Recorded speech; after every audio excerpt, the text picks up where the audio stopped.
Hi, welcome back to Joe Blogs.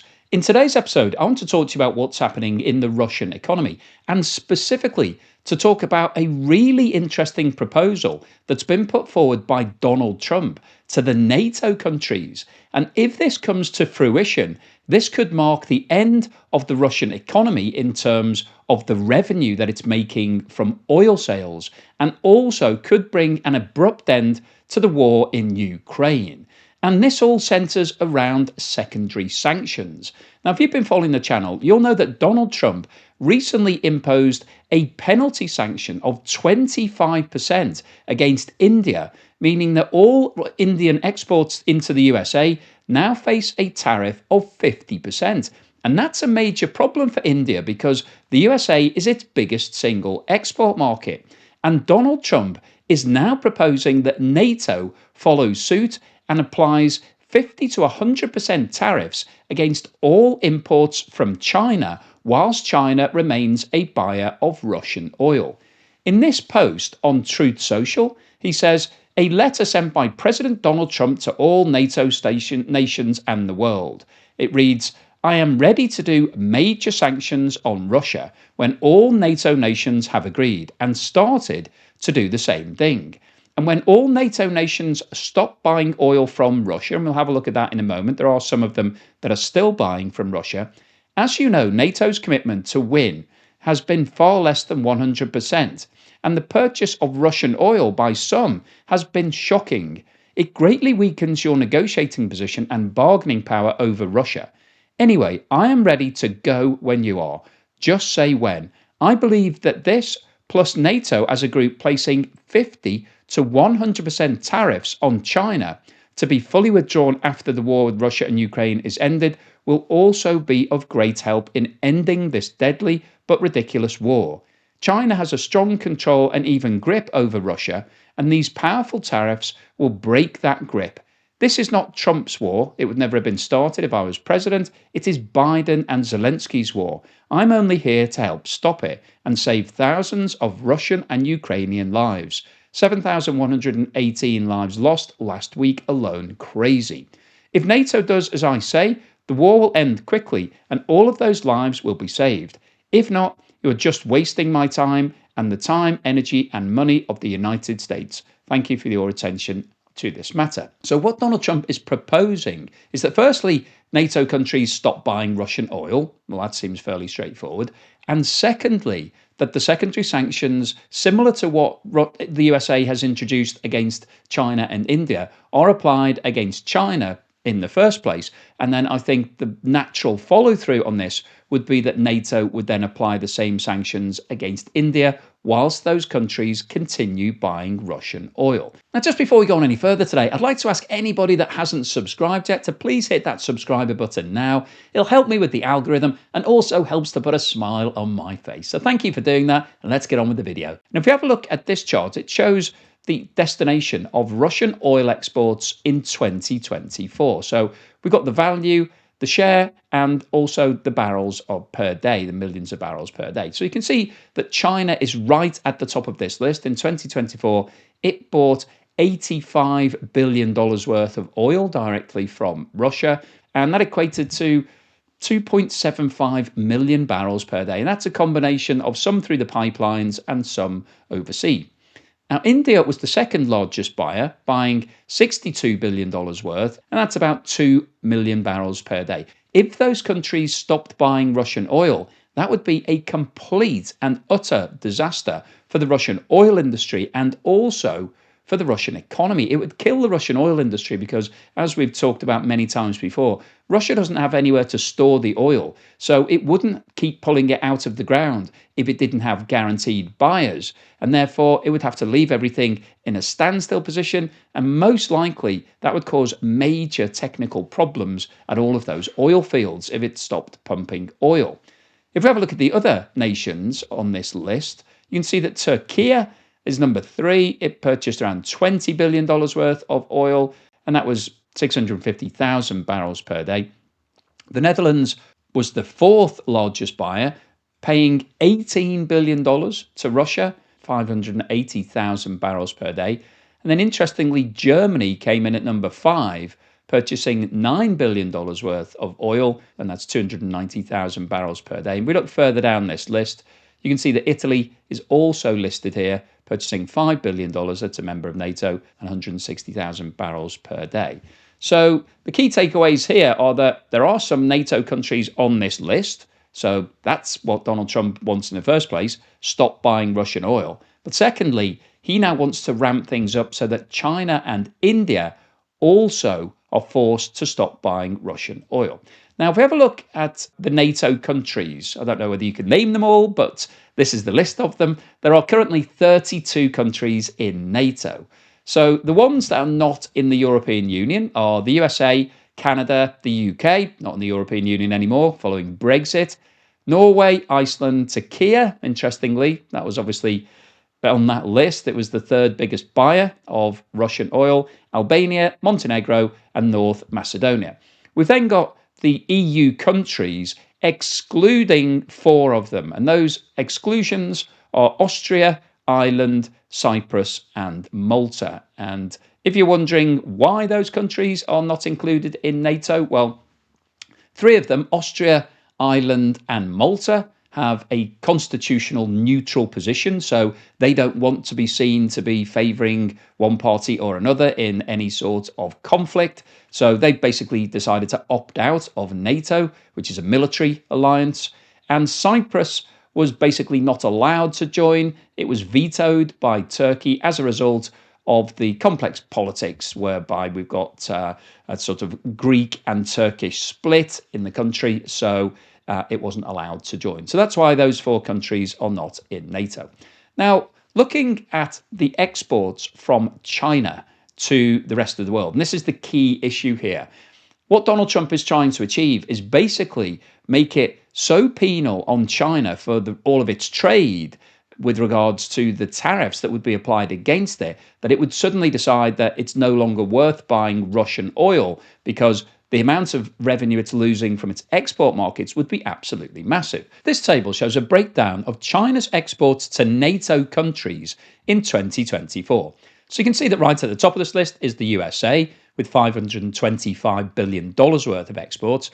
That equated to around 15% of all of China's exports. The next biggest market was Germany, which equated to around 3%, $107 billion.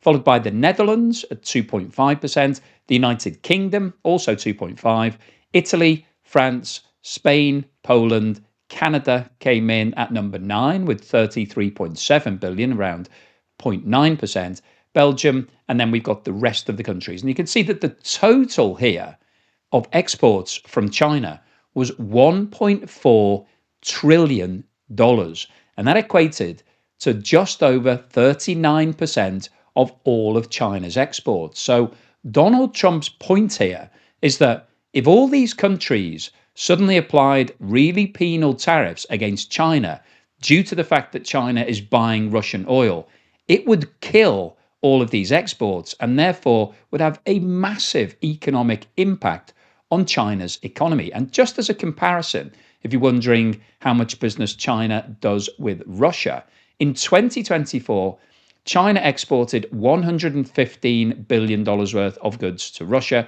equating to 3.2%. So on this list, it would be number 2. But when you compare the Russian exports to the total amount for NATO, it's less than 10% of the NATO figure. So Russia is nowhere near as important to China as an export market as NATO. And this is Donald Trump's point.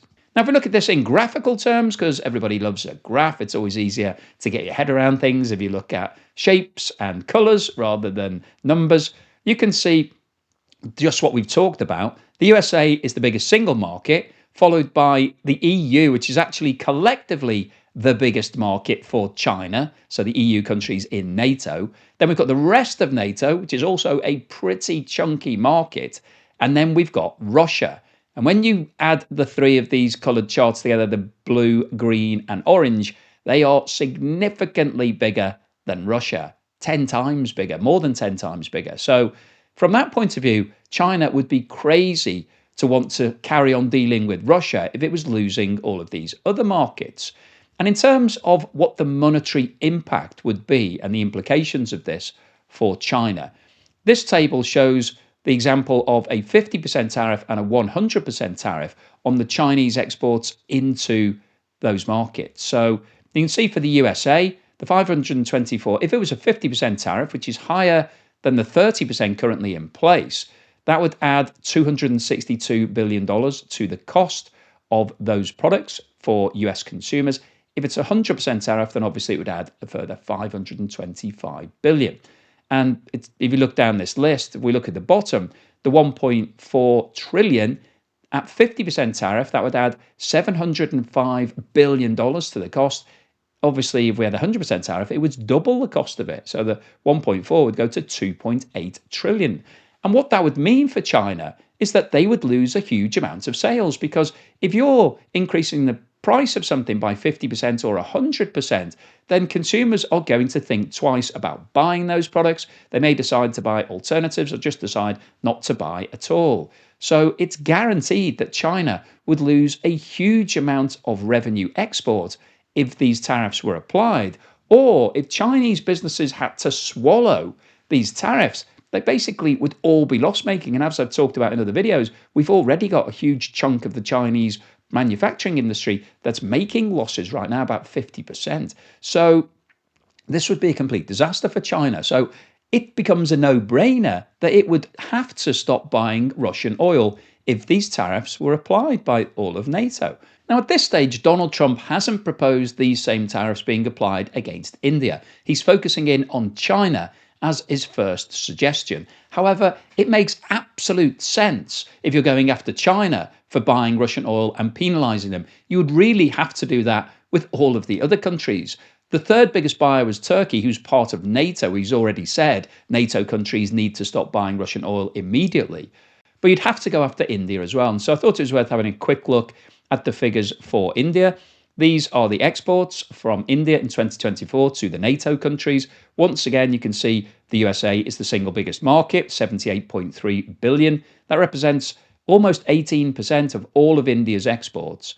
The Netherlands is interesting because it's the second largest export market, 22.6 billion, over 5%. And what the Netherlands is buying from India is refined oil. And what India is doing is buying Russian oil, putting it through its own refinery system, making gasoline, diesel, kerosene, all those sorts of things, and then selling those refined products to the rest of the world. And the Netherlands is a hub that buys in lots of oil products and then sells them on to other countries. So the Netherlands isn't using these products itself. It's basically a middleman that's facilitating the onward sale. So what's happening here is that the Netherlands and the rest of the world are actually buying Russian oil that's been refined. So essentially, it's a backdoor way of Russia still accessing the West as a market. So even though technically the Netherlands isn't buying from Russia, it is buying Russian oil because it's Russian oil that's being put through the Indian refinery process.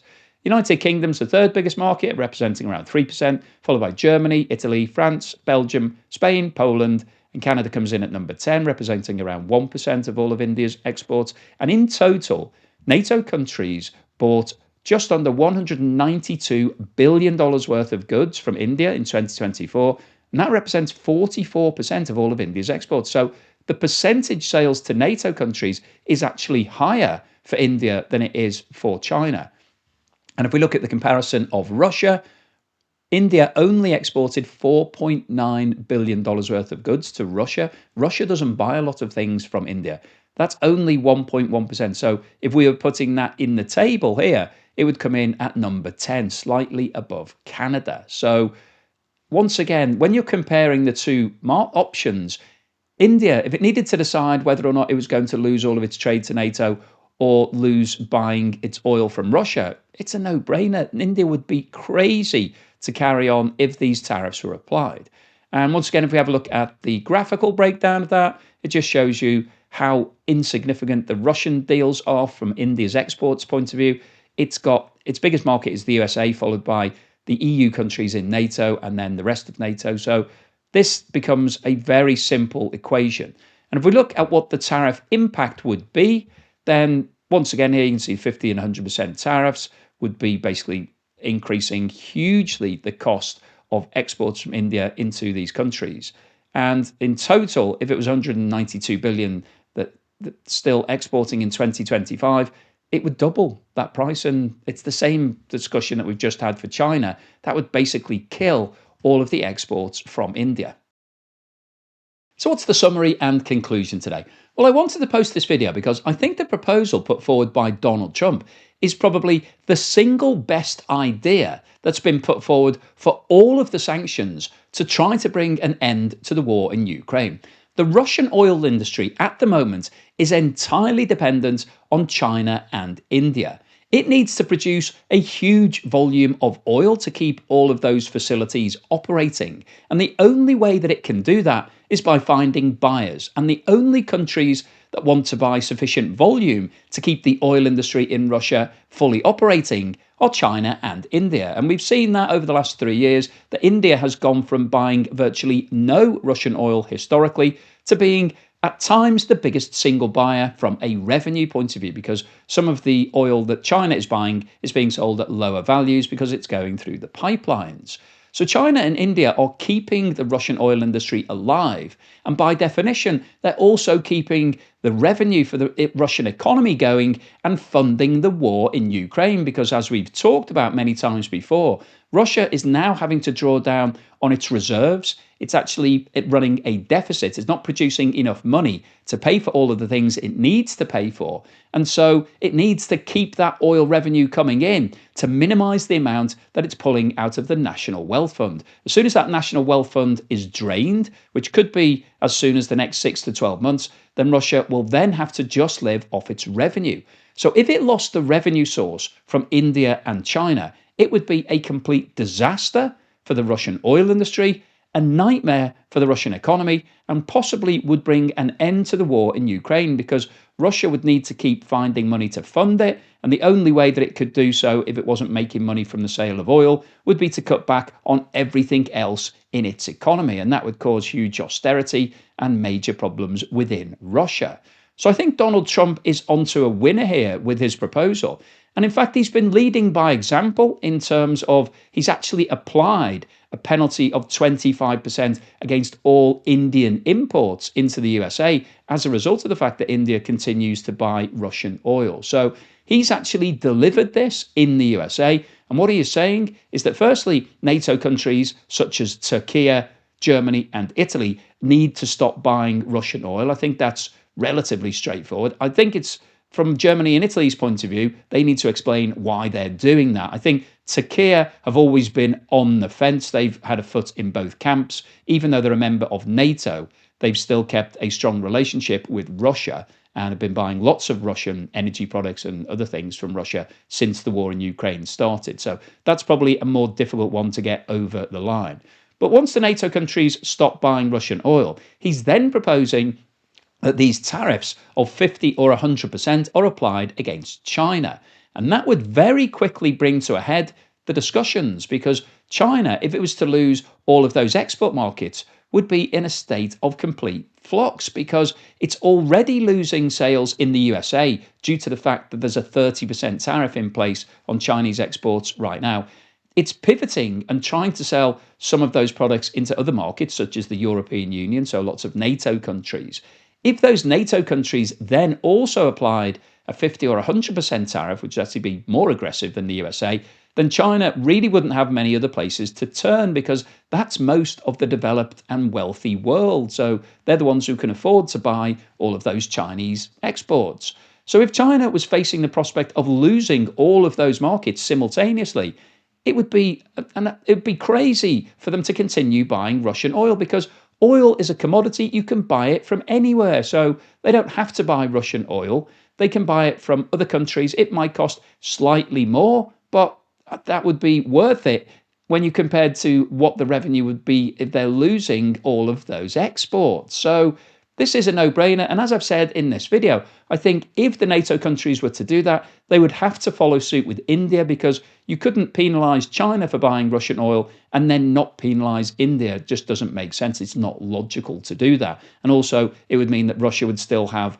an alternative market to turn to. So if China and India are switched off, if those tariffs are applied on all their exports, and then they decide that they don't want to buy the Russian oil, then that would force President Putin to do something about the war in Ukraine. I don't think realistically Russia would be able to survive without any oil revenue. It just wouldn't. And the oil industry itself would also collapse because they'd have to stop all of the drilling, all of the pumping, and then that would cause major problems going forward. The last thing you want to do if you're running an oil rig is to stop it and then try to start it again some point in the future. Oil doesn't really like that sort of process. It likes to keep flowing, otherwise it'll all congeal and coagulate, and you'll have major problems underground when you do come to operating those facilities again. And also, you'd have to sack all of the staff. It's just not feasible to do that. It's not the way the oil industry operates. So the overall conclusion of today's video is that the proposal put forward by Donald Trump is probably the best idea that's been put forward out of all of the sanctions that have been suggested over the last 3.5 years. And it will be interesting to see what the NATO countries' response is. Now, the G7, who were meeting recently, have said that they're considering these sort of sanctions. So that's half a step towards the NATO countries approving it, because all of the G7, I think, because a lot of the G7 are in NATO, so you've already got the major players coming round to this concept, and then I think it would just need a vote from the rest of the countries. You'd probably get somebody like Turkey not approving it because they've obviously would lose out economically and they've got a strong relationship with Russia. But NATO would then need to find a way of getting this approved without Turkey's consent. And I think that will be one of the challenges. But it'll be fascinating to see whether or not this does come to being a formal proposal. And if it does, this could bring an end to the war in Ukraine, or will represent a complete disaster for the Russian economy. So hopefully you've enjoyed today's video, you found it useful, informative and thought-provoking. If you've liked what I've said, then please give me a thumbs up. Thank you for watching this video all the way through to the end, and thank you so much to everyone that's supporting me. If you bought me a coffee or sent me YouTube super thanks, I really appreciate that. Thank you so much. And if you're a long-term supporter, either through YouTube membership or Patreon or Buy Me a Coffee membership, thank you for that support. And here's something to put a smile on your face.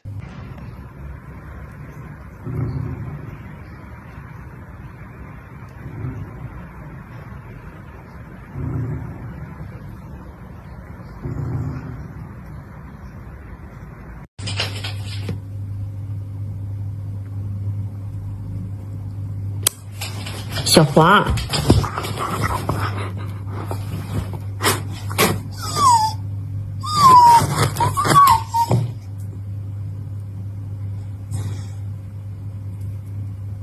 不能色色，不能色色。